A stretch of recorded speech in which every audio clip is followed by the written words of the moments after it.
Hello, I'm Heather, And I'm Ryan, and this is the Politics Free Podcast, where you can come for a short time each week to get away from the madness of the world. while we carry on as though nothing important or noteworthy is happening. So join us for some conversation Some silliness, and a game. while we attempt to put you in a better mood by the end of the episode than you're in right now. Welcome to our bubble. Welcome to our bubble.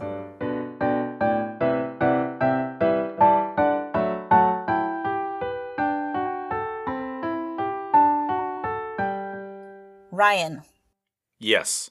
I learned a few things this week. Did you? I did, and I'd like to share them with you. Well, I would like to hear them. Heather, tell me all about it. First of all, we got our very first correction.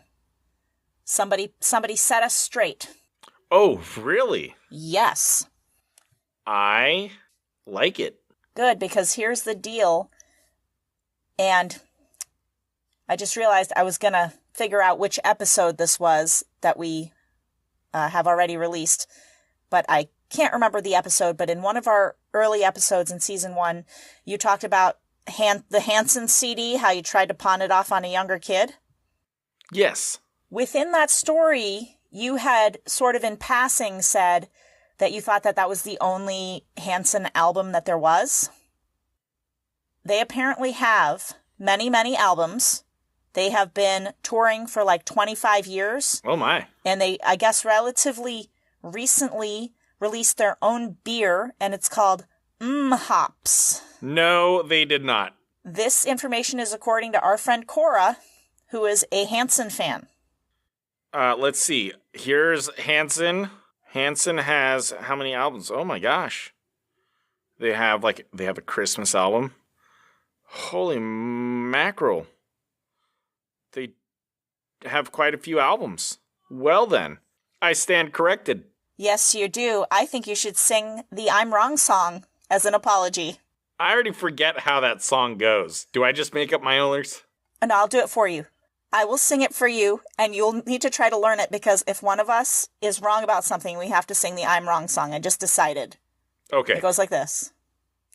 I'm wrong, I'm really, really wrong. I'm the wrongest person in the whole wide world. I'm not right. I'm wrong, yes, I'm wrong, that's right. I'll try not to say another stupid word. W-R-N-G, no, I'm wrong. Heather, you're going to have to write an outline for that so that I can learn it, because that is far too much for me to remember at this moment in time. All right, I won't worry about that now, but I have a duet planned for us, actually, regarding the I'm Wrong song. I was thinking about it earlier today. So I love it. Thank you for setting us straight, Cora, and I'm sorry that we thought you only had one album, Hanson. I still think Mbop's a freaking awesome song. Hey, I still listen to it every now and again. Yeah, same.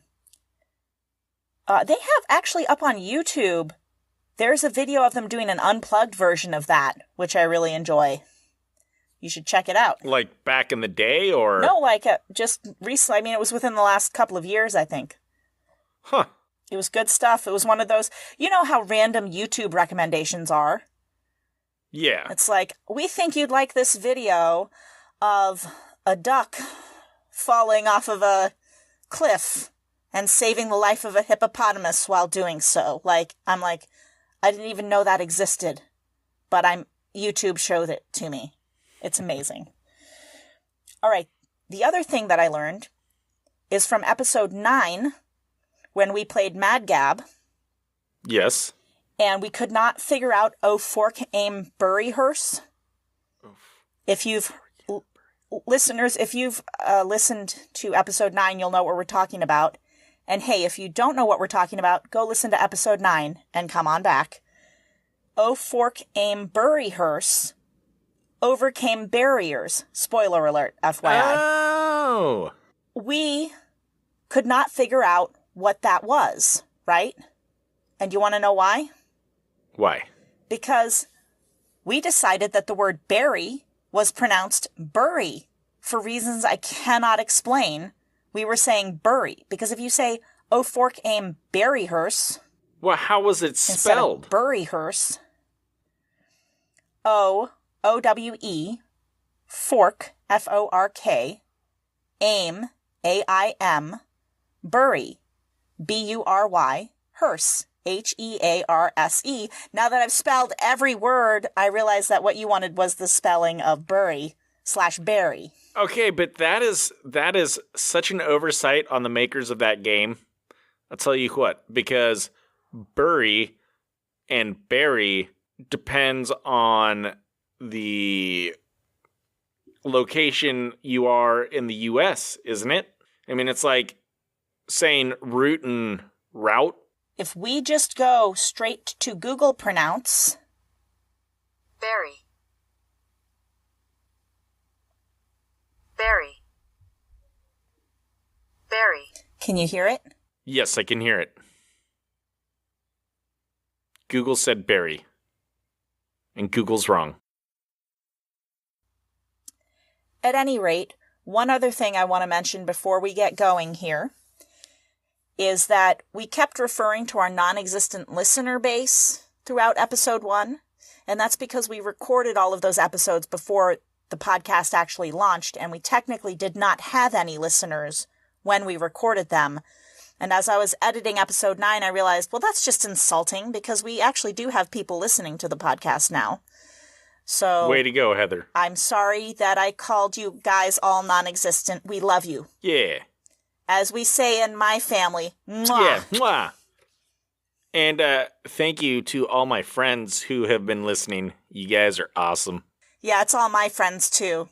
It's just our friends. But still, they're people that are listening, and I'm sorry that I called my friends non-existent. So, Ryan, it is time for the topic of the week. Excellent. I will now read from The Complete Book of Bicycling by Eugene A. Sloan, copyright 1972. Let us open our page to Chapter 2, Practical Tips for Bicycling Safety. Always ride on city streets where car parking is allowed and, in fact, where cars are parked. So, like, right on the parking spots? Yeah, where cars are actually parked. Here's this is what I found silly. She's like, so don't ride where parking's not allowed, but if you ride where parking is allowed, make sure there are actually cars parked there.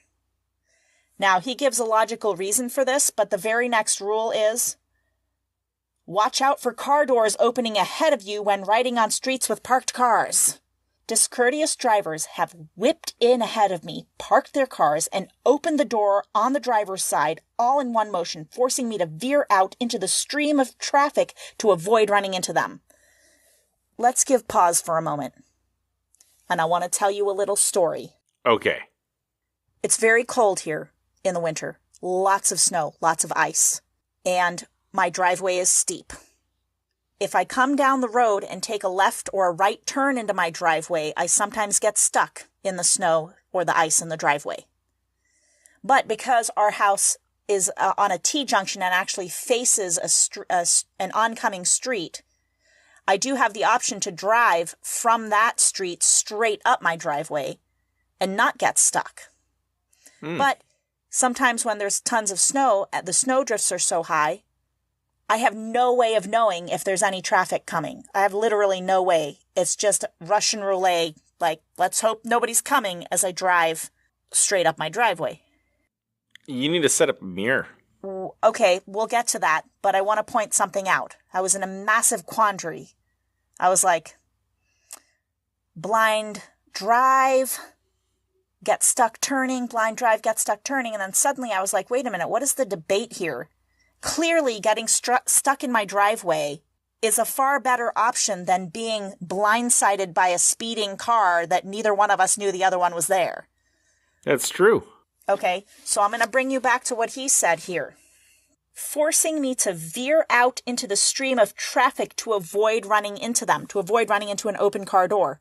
Take the door, man. Just run into the door. Yeah. Because everyone's going to be less hurt than if you're like, I don't want to hit the door. I better veer out into moving traffic. I feel like that's bad advice there, dude. I agree.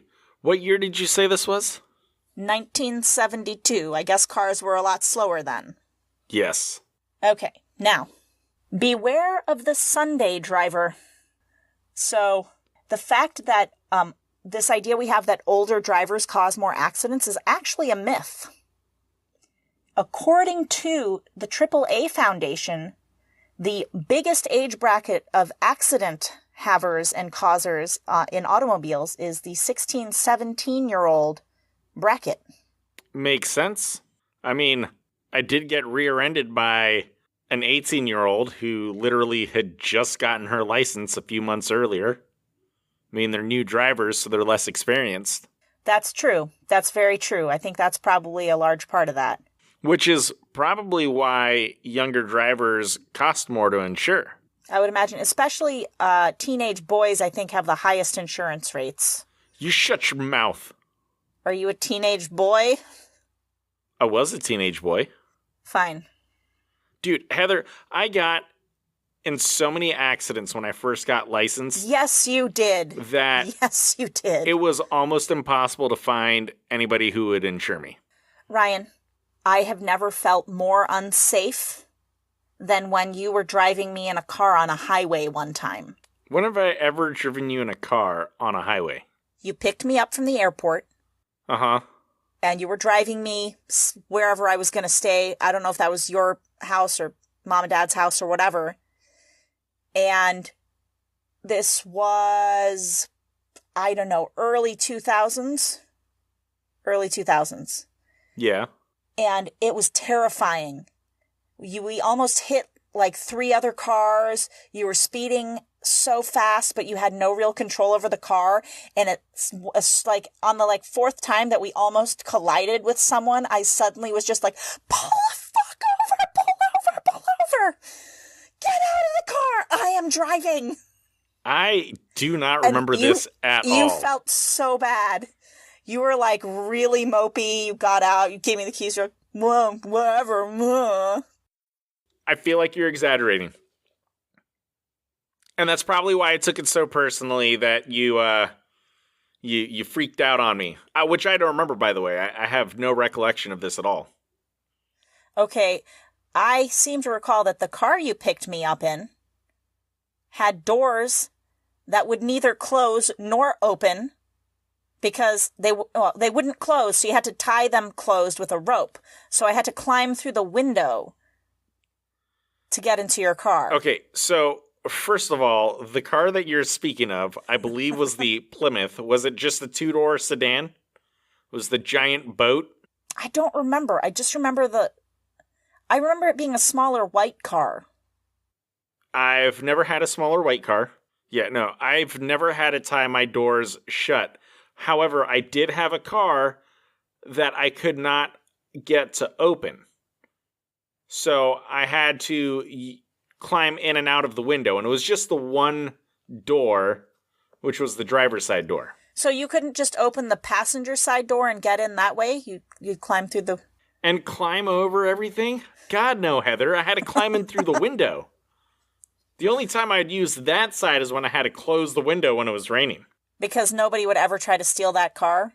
Is that it? You could just leave the window open all the time? Like, no one's taking it.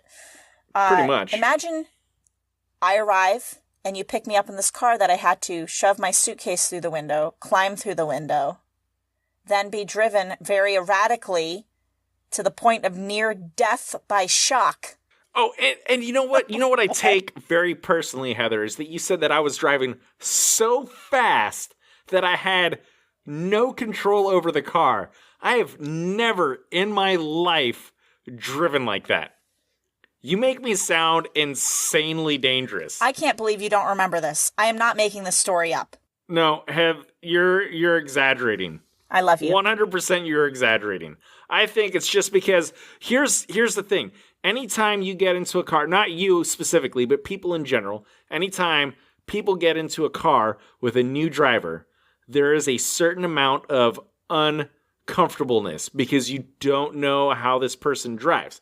And if they do something that's like a little slightly like that makes you, you're going to start picking apart their driving. So here, I had probably never driven you before, and you already look at me like I'm your younger brother that's crazy and annoying, that you just automatically were picking apart my driving to begin with. So I think you blew it out of proportion in your own head. End of story. Period. Fine, because I want to get back to my riveting book about bicycling. What, it's not that interesting? Should we stop? Should we go on to the next segment? We should stop with the bicycle book. I thought it was hilarious when I was reading it because he's like, this guy just goes on these rolls like about how drivers are just like out to get cyclists. There was two things that I wanted to say. The first thing about bicycling, as a bicyclist, I absolutely hate drivers.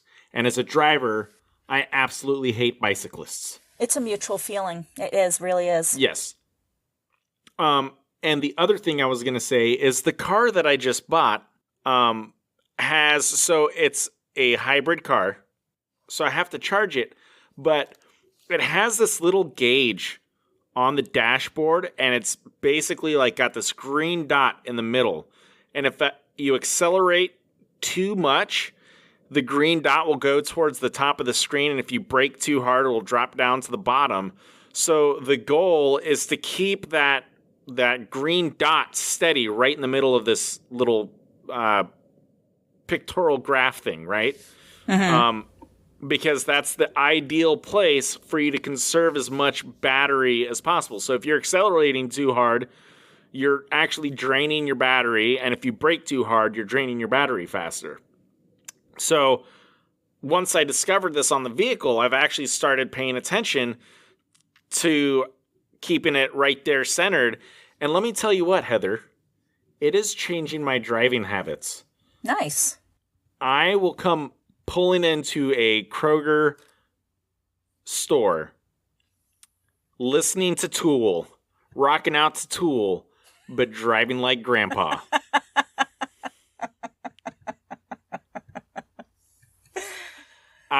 And so I was doing a test this morning. The ideal speed on the freeway for this thing is 50 miles per hour. That's the ideal speed. And so I was like, I'm going to leave early today.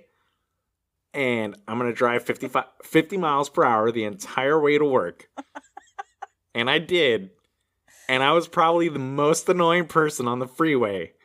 It was ridiculous. I couldn't do it. On the way back, I had to go. I was going the speed of traffic. So I was going like 55 to 60. But for some reason, I actually used less energy coming back home than I did going to work. Well, that sounds like a real fancy little invention for a car. I wish I kind of had that. I think Mike wishes that was on our car for me.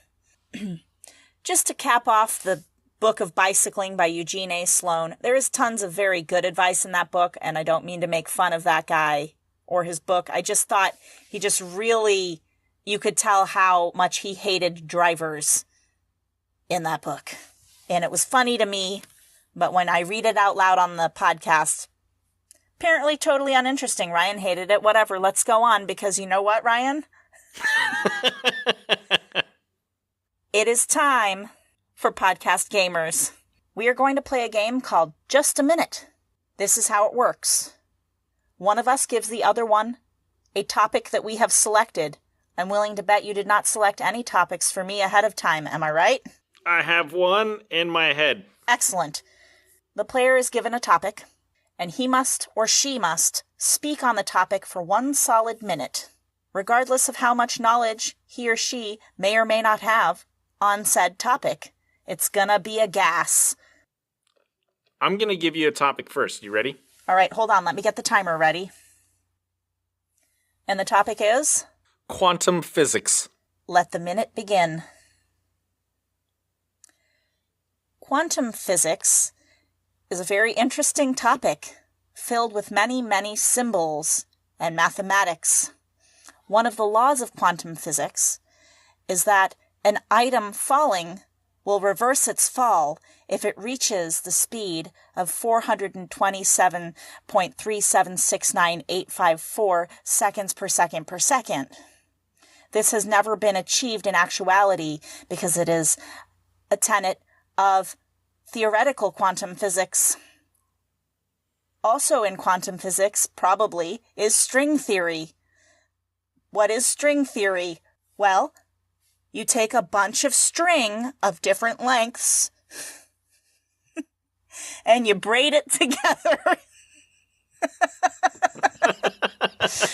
And once you've braided it together, you braid it with other braided strings. Time! Killed it. Nailed it. Very nice. I am a quantum physicist.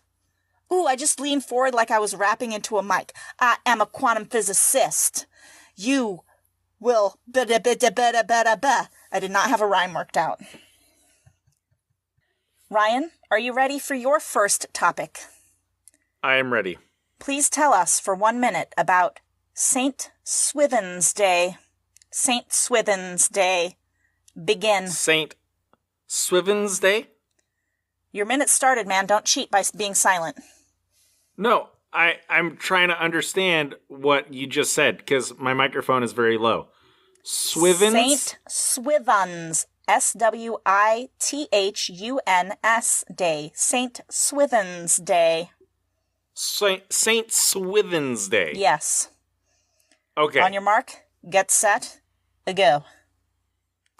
So St. Swithin's Day is the day that we celebrate all the butlers out there because Smithers is what Swithin's was derived from. So Smithers is a butler, a very well-known butler name that, pretty much any butler in the world, his name is Smithers.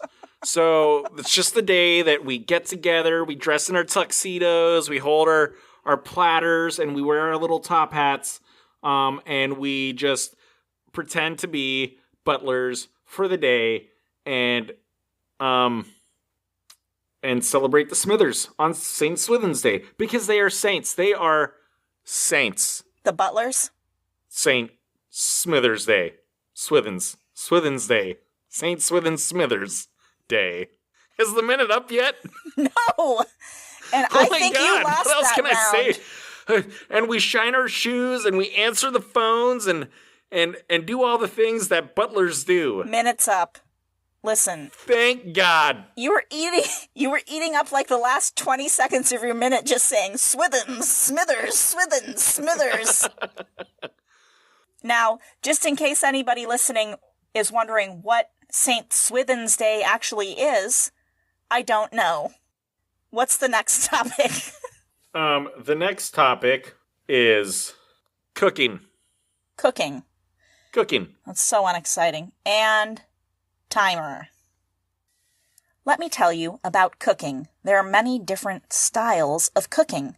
There's frying, there's baking, there's sautéing, there's wok-a-doing. When you cook it in a wok, it's called wok-a-doing. Wok-a-doing.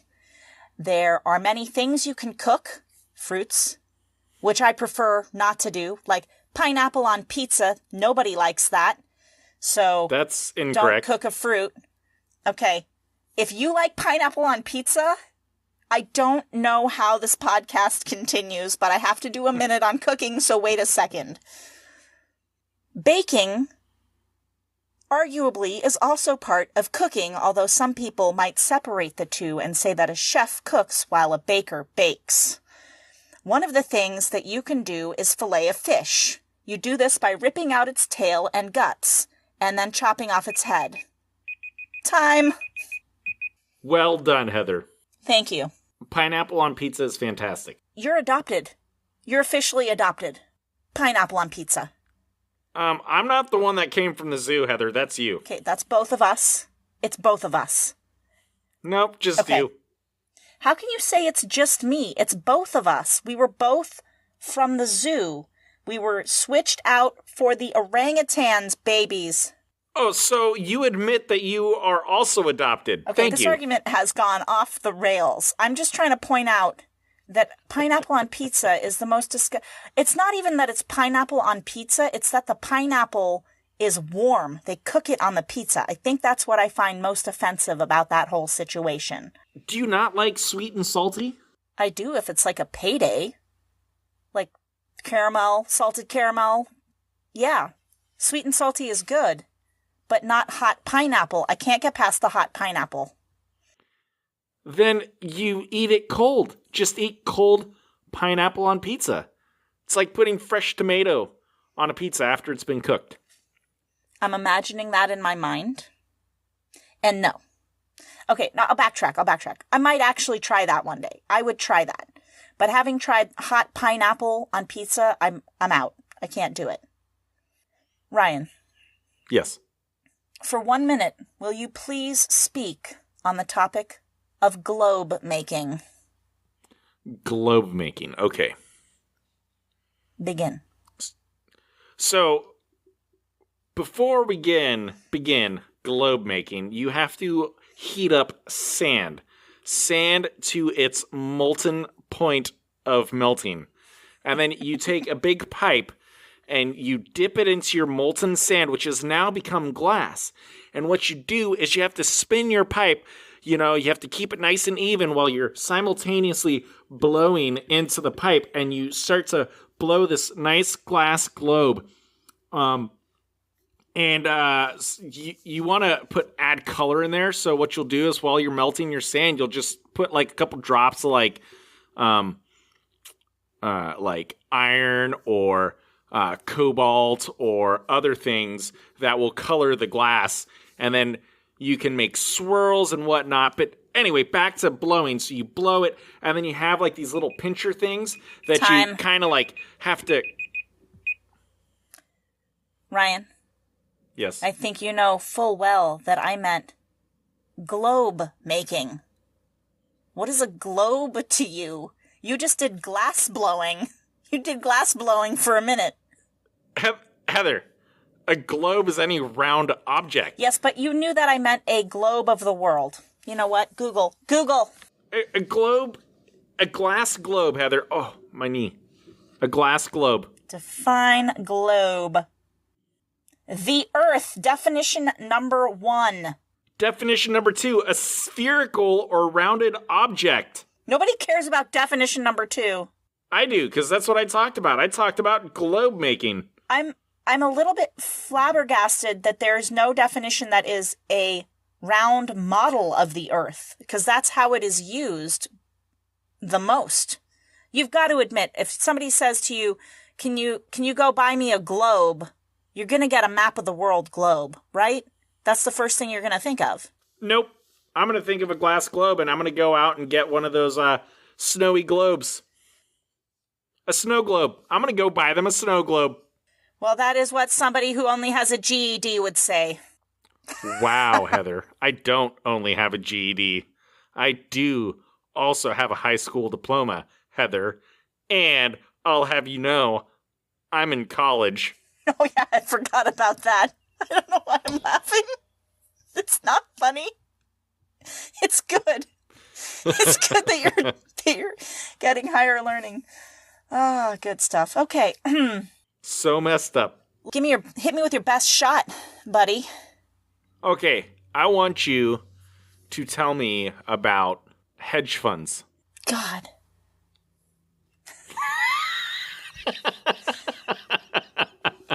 Start of minute. It's very important that everybody understands what a hedge fund is. Now, you probably all have a bank account with a bank or a credit union. And what you do is you create an additional account. It's not your checking. It's not your savings. It's your hedge account. Because everybody needs nice hedges. You don't want to prune them yourself all the time. You want to hire somebody to do it for you. So you set aside money every week. Like 1.5% of your paycheck into your hedge fund. And then, after several years, you can get somebody else to prune your hedges for you so you don't have to do it. And the most recommended hedge formation is the Shining Hotel hedge formations. If I could have remembered the name of that, that's the time. Heather, you knew full well that I meant financial hedge funds, Heather. I know, but then I would have to admit that I don't know what hedge fund means, okay? I don't know what that is. You just admitted that you didn't know what it means. Yeah, but I didn't... Well, Ryan, that brings us to the end of Podcast Gamers. Excellent. And now we're going to leave our listeners with just a little bit of advice to take into the week with them. And I want to give you this advice. And this actually worked somewhat well for me, because sometimes when you're a woman on social media, you get like chat requests from men, and you know what they want, but you are not interested in how many of these requests come in repeatedly all the time. So what you do, you can change your marital status to overweight. Until next time. Until next time. Chowsers!